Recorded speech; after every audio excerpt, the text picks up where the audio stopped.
दोस्तों कहते हैं अपने हो या पराए, इसकी पहचान हमारी आने वाले बुरे समय में हो ही जाता है। ये कहानी जो मैं आपको सुनाने जा रहा हूँ वो कुछ इसी घटना पर है। दोस्तों मुझे पूरा विश्वास है अगर आप इस कहानी को पूरा सुनेंगे तो आपके दिल को जरूर छू जाएगी, और अगर आप शादीशुदा हैं तो आपकी आंखें नम हो सकती हैं। दोस्तों मैं भगवान से यही प्रार्थना करता हूँ कि आपको जीवन में सब कुछ मिले, और सबसे ज्यादा यह कि आपको इस कहानी के पति पत्नी जैसा जीवन साथी मिले। लेकिन दोस्तों कहानी में आगे बढ़ने से पहले एक छोटा सा रिक्वेस्ट, अगर आप हमारे चैनल पर नए दर्शक बनकर आए हैं तो सब्सक्राइब जरूर करें, जिससे हमारा भी मनोबल बढ़ता रहे।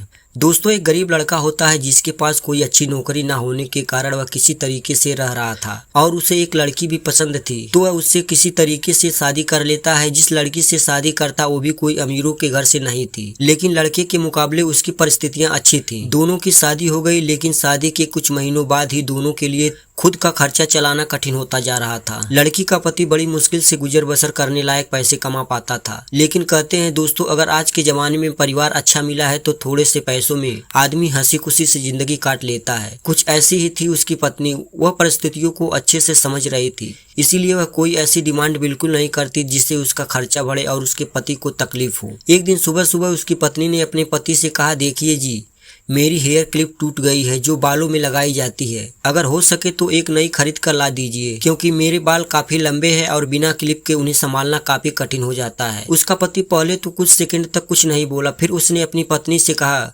मैं तुम्हारी हर इच्छा पूरी करना चाहता हूँ, लेकिन अभी फिलहाल हमारी जो कंडीशन है उसे भली भांति जानती हो। देखो मेरे हाथ की घड़ी कई महीनों से बंद पड़ी है, मैं उसे भी ठीक नहीं करवा पा रहा हूँ।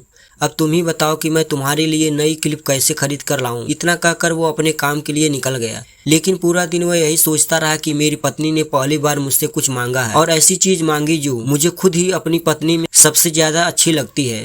उसकी पत्नी के सुंदर घने बाल बहुत अच्छे लगते थे, और मैं उसे क्लिप लाकर देने के बजाय उसे अपनी मजबूरियां गिनाकर आया हूँ। दोस्तों इधर उसकी पत्नी भी काफी पछतावा कर रही थी। वह सोचने लगी कि मैं अच्छे से जानती हूँ कि मेरा पति कितनी परेशानी से खाने पीने के लिए पैसे कमा रहे हैं, ऊपर से हमको नई क्लिप के लिए नहीं कहना चाहिए था। दोस्तों दोनों लोग अपने अपने बातों पर पछतावा कर रहे थे, लेकिन जब शाम को उसका पति घर लौटा तो उसके हाथ में एक नई क्लिप थी।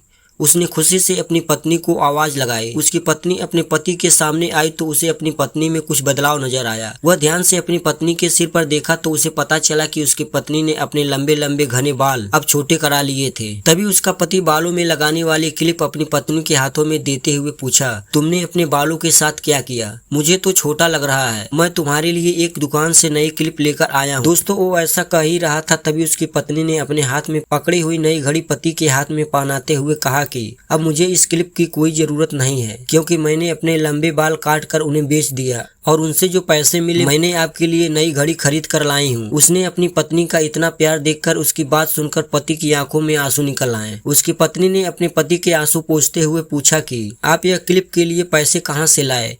तो पति ने निर्मल स्वर से कहा कि मेरी जो बंद घड़ी थी उसे तो मैं बनवा नहीं पा रहा था, और तुम्हारे लिए मुझे बालों वाली क्लिप लेनी थी, तो मैंने सोचा उस बंद घड़ी को कुछ रुपए में बेच दी और उन पैसों से तुम्हारे लिए नई क्लिप खरीद कर लाया हूँ। लेकिन अब देखिए दोस्तों इन पति पत्नी का प्यार। इस बार उसकी पत्नी की आंखें छलक आईं, क्योंकि वह जानती थी उसका पति बंद घड़ी को भी इसीलिए पहने रखता था क्योंकि वह घड़ी उसे बहुत ज्यादा प्यारी थी, और इतनी प्यारी चीज उसने अपनी पत्नी के लिए बेच दी। दोस्तों आज की कहानी यहीं तक थी, मिलते हैं किसी और कहानी के साथ।